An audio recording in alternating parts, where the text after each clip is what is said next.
Well, these guys are known for putting on an amazing show, and they've wowed audiences everywhere with their energetic performances. Their latest CD is entitled Colors and Sound, and they're here to tell us more about that. Guys, welcome to the show. Hey, thanks. Great to be here. Good to be here. So tell us how you guys got started as a band. Well, about 5 years ago, my brother Matt and I decided, we should write some songs. We'd been playing in a worship band at our church at the time, and we just thought, it'd be really cool to just sort of start our own band and do our own thing. So we wrote some songs, we recorded them, we got a band together, and we started playing. And over the last 5 years, it's just grown. We've got to come to America, we got signed, and we've met Dave and Mark, and so it's just been a great 5 years. It's been fun. What's it like being together in a band as brothers? It's good. I think the coolest thing about it is, we've grown up together. Like, we were best friends growing up, so it's awesome in that, we know where each other are coming from, musically. We also just know, where we're both coming from spiritually, and on that, just on a friend level. So it's good. I think sometimes, when you're brothers, you tend to argue the most, but it's all just because we really want the best, and we're always just trying to find, push each other to be the best that we can be. Yeah. So how did you two get put in this equation?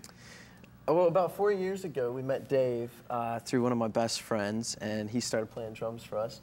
And then 3 years ago, we needed a bass player, and our sister was going to school with Mark, and she's like, you should give Mark a call. He's young, but he's a really good guy, and he's a good player. So that's how we all sort of came to be.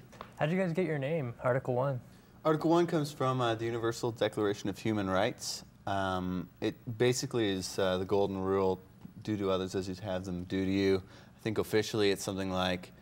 Who came up with that, the Article... Article 1? Yeah. We were at a U2 concert, and during the concert it was scrolling through all the Universal Declaration of Human Rights, and it was up there and we were inspired. So tell us about your CD, Colors and Sounds. Well, Colors and Sounds came out last May. And basically, it was sort of our first, big record in that we sort of packed up the van. We moved to Nashville to work with Ted T, who's just an incredible producer. He's worked with Mute Math, Delirious, Rebecca St. James, just sort of everybody. And it was sort of, I think for the first time, it was sort of the CD where we really felt like we found our sound. We really found our voice. We found things we wanted to talk about. And yeah, basically the name Colors and Sounds comes from the fact that a lot of our songs talk about just sort of stories and events in life. And we thought, it's sort of interesting to think about, as you go through life, you're just sort of bombarded with different events. And it's like these colors and these sounds and these memories. And it was sort of out of those that we were writing these songs. And so that's why we named it Colors and Sounds. What was your goal musically for this album? The goal musically was, to really just sort of find our sound. And in finding that, we really wanted to just get a bigger sound. Matt is an amazing violinist, and we really wanted to showcase that. We also just really wanted to just get just a really big sound, a full sound, and I think we did it. We're really happy with it. Who writes the music? I write most of it, yeah. What is the writing process like for you? It's different every single time. Generally, it's a long process where I try to have something I want to talk about. I think that's important, is really trying to say something, and then it's a matter of just sort of coming up with musical ideas, and then just going back and reworking the lyrics until it really says what you want to say, how you want to say it. We sort of joke that we always go through a lot of drafts on lyrics, but it's true. It's just sort of that revising process until you really feel happy with it. What's the story behind the title track, Colors and Sounds? Colors and Sounds was just sort of, it was sort of like a reflection just on life and on sort of the state of the world. And, we really believe that, there are lots of problems in the world, but, to really change that, the change has to start with us. And so it's just all about, just trying to really be the change that we want to see in the world.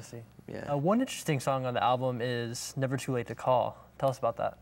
Sure. Well, Never Too Late to Call was actually inspired by a conversation I had with a friend of mine over a cup of coffee. And in that conversation, she started to just sort of tell me a bit more about her life. And basically, from when she was really young until about 16 years old, you know, she went to church, and faith was just a huge part of her life. And you know, and she said, looking back, you know, those first 16 years, life was good. And then from about 16 to about 26, as we were sitting there, she said that the last 10 years she started to, you know, just really in those years listen to what the world said would bring her happiness. And she said for, you know, the last 10 years of her life, she had sort of been doing every single thing that the world said would bring her happiness. And she said in her heart of hearts, you know, even after all that, she said she just still felt this huge emptiness. And I remember saying to her, well, you know, why don't you go back to church? Like, why don't you just get things right again? Why don't you get God back in your life? And she said, well, I just feel like God wouldn't want to take me back. And I was just shocked because, and wrote a song about it because, you know, I really think that God has so much love for each of us that he doesn't care what we've done, or he doesn't care where we're at in life. If we want to go back to him, he says it'll never be too late to call. That's really good. Yeah. Can you tell us about the song Taken by Storm? Sure. Taken by the Storm was, again, about another event in our lives, and it was where a friend of ours actually was just sort of in the depths of despair and tried to commit suicide. And it was one of the, you know, it was one of the scariest moments of our lives, just seeing this guy really get, you know, go through this horrible, horrible time.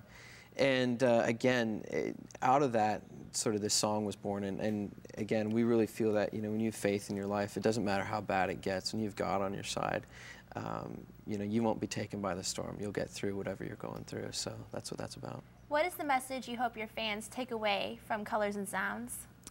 I think the biggest message that we want fans to get is just is one of encouragement. You know, like these songs just talk about life and living life with faith. And you know, life can be hard. Life can get tricky. But we really feel that, you know, with faith, you know, that's the best way to live life. And we've just got stories about that, and hopefully they can take away just a message of encouragement. Tell us about recording your first video off the album, I'm Not Alright. Do you want to do that one? All right, Sure. Without You, I'm Not Alright. That was, we recorded a video for that. That was actually for a mainstream release of our record in Japan, actually. Oh. And I came up with the treatment with our, with the director of the video, and we recorded it in Nashville. It was a lot of fun. A really long day of many, many takes of the song, but it was a great experience. A really fun first time with recording a music video, and I think it turned out quite well. Who would you say inspires you musically?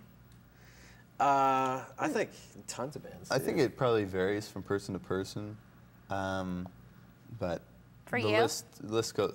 I don't know. There's not too many people who, not too many violinists in the market that I can really look up to. A few that I really love were the late Oliver Schroer, Hugh Marsh, Mark O'Connor, Shane Cook. Those are violin players that I really love. And I think as a band, like, we love groups like U2, we love groups like Coldplay. Our friends After Edmund, I think, are one of the coolest bands out love there. them. They're amazing. They're really and, good. We're actually hoping to tour with them later this year.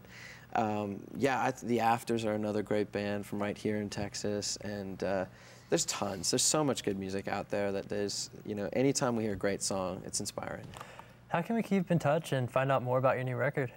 Well, yeah, the new record, we're going to be starting the recording process of that in January, February, and March, back home in Canada.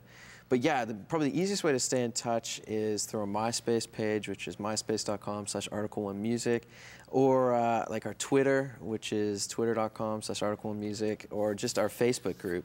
Because we do all the updating ourselves. It's, you know, people can be directly in touch with us. They can follow us around the country.